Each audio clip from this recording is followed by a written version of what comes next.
For more than a century, England and France fought one of the longest and most transformative wars in history, a conflict that was about far more than just crowns and castles. It was a crucible that reshaped medieval Europe, giving birth to new nations and forever altering the art of war. Get ready to journey back in time to understand how this epic struggle unfolded. Our story begins in the early 14th century, a time when Europe was a complex tapestry of kingdoms and feudal loyalties. The primary spark for the Hundred Years' War was a dynastic dispute over the French throne. When the last direct Capetian king of France died without a male heir in 1328, a succession crisis erupted. Edward III of England, whose mother Isabella was the daughter of a previous French king, claimed the French crown.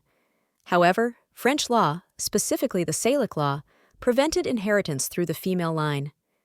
The French nobility instead chose Philip VI, a cousin, establishing the House of Valois. This fundamental disagreement over who should rule France set the stage for decades of bloodshed. Beyond the crown, deep-seated feudal rivalries fueled the tension. The English kings held the Duchy of Aquitaine, also known as Gascony, in southwestern France. This territory was a remnant of Eleanor of Aquitaine's marriage to Henry II centuries earlier. As Dukes of Aquitaine, English kings were technically vassals to the French crown, a situation that constantly bred friction and undermined French sovereignty. Economic interests also played a significant role. The wealthy region of Flanders, a French vassal state, had strong economic ties to England through the wool trade. When France attempted to exert more control over Flanders, it threatened English economic prosperity, adding another layer of grievance. These interwoven claims, loyalties, and economic pressures created a volatile environment, just waiting for a spark to ignite a full-scale war. The war officially began in 1337 when Philip VI confiscated Aquitaine, prompting Edward III to declare himself King of France. The early phases of the war saw remarkable English successes, largely due to their innovative military tactics and the devastating power of the English longbow. This weapon, wielded by highly trained archers, could pierce armor at long range, revolutionizing battlefield strategy. The Battle of Crécy in 1346 was a pivotal moment. English forces, though outnumbered, strategically positioned themselves on high ground. Their longbowmen unleashed volleys of arrows that decimated the charging French knights, who were hampered by their heavy armor and the muddy terrain. This battle shattered the myth of French chivalric invincibility and demonstrated the effectiveness of disciplined infantry and ranged weaponry over traditional heavy cavalry. A decade later, in 1356, the Battle of Poitiers delivered another crushing blow to the French. Edward, the Black Prince, son of Edward III, led the English forces. Again, the longbow proved decisive, leading to a stunning English victory and the capture of King John II of France. This unprecedented event plunged France into political chaos and forced them to sign the humiliating Treaty of Bretigny in 1360, granting England vast territorial gains and a massive ransom for their king. These early English victories were not just about military prowess, they were about a fundamental shift in warfare. The longbow, combined with effective leadership and tactical discipline, showed that a well-organized professional army could overcome larger, more traditionally structured feudal forces. It was a harsh lesson for the French, but one that would eventually lead to their own military reforms. Just as the war was gaining momentum, a far more terrifying enemy emerged: the Black Death. This devastating pandemic swept across Europe from 1347 to 1351, killing an estimated 30–50% of the population. Its impact on both England and France was catastrophic, temporarily halting the conflict as both nations grappled with unimaginable loss and societal upheaval. The plague decimated armies, disrupted economies, and shattered social structures. With so many people dying, agricultural production plummeted, trade routes were interrupted, and the feudal system, already under strain, began to unravel. Labor shortages empowered peasants, leading to demands for better wages and conditions, and even revolts like the Peasants' Revolt in England. The sheer scale of death meant that both sides had to pause their military campaigns, focusing instead on survival and recovery. While the Black Death offered a temporary respite from the fighting, Its long-term effects profoundly shaped the remainder of the war. The demographic collapse meant fewer soldiers, higher costs for mercenaries, and a greater reliance on professional armies rather than feudal levies. It also contributed to the decline of feudalism, as the traditional bonds between lords and serfs weakened. The plague didn't end the war, but it fundamentally altered the landscape upon which it was fought, forcing both kingdoms to adapt to a new, more fragile reality.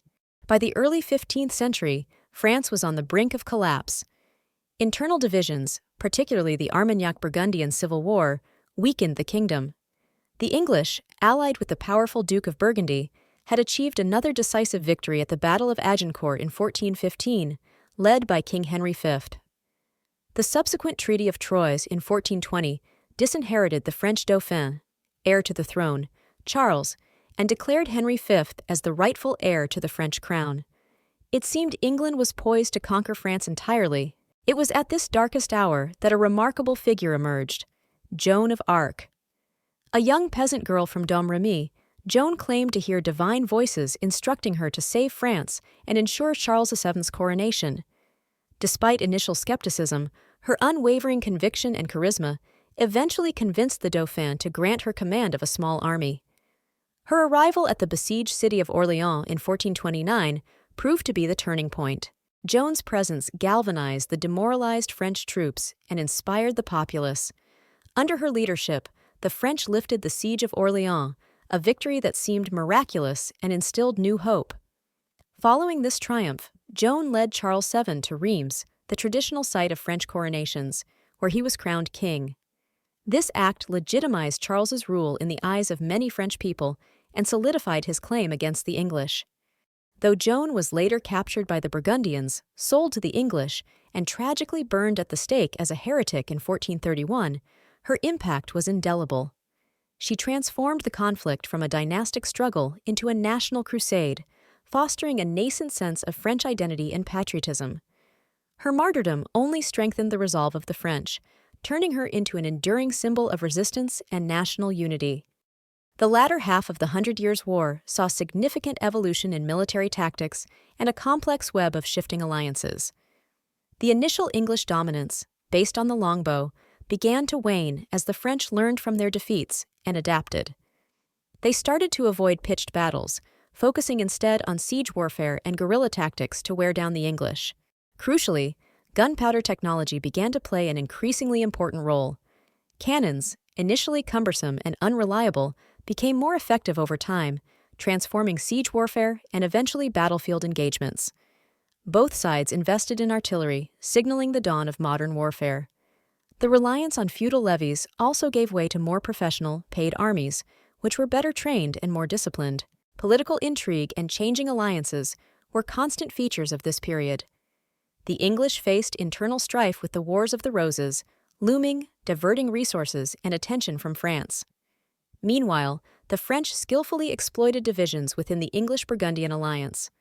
In 1435, the Treaty of Arras saw the Duke of Burgundy abandon his alliance with England and reconcile with Charles VII.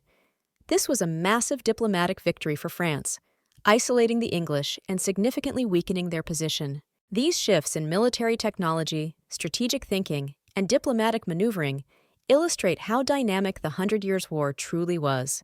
It wasn't a static conflict, but a constantly evolving struggle that forced both nations to innovate and adapt or face defeat. With Burgundy back on their side and a renewed sense of national purpose, the French under Charles VII began to systematically push the English out of their remaining territories. Charles VII, often underestimated, proved to be a shrewd and effective leader. He implemented crucial military reforms, creating a standing professional army and significantly investing in artillery. This modernized French army was a formidable force, capable of challenging the English on equal terms. The final decisive battle of the Hundred Years' War occurred at Castillon in 1453. The English, led by the veteran commander John Talbot, attempted to relieve the besieged town. However, the French had established a strong defensive position, fortified with a large number of cannons. As the English forces advanced, they were met with a devastating barrage of artillery fire. Castillon is often considered the first major battle in European history to be decided primarily by gunpowder artillery. The English suffered heavy casualties, and Talbot himself was killed. This crushing defeat effectively ended English hopes of retaining their continental possessions, with the exception of the port city of Calais, which they would hold for another century. The Battle of Castillon marked the definitive end of the Hundred Years' War, concluding over a century of intermittent conflict.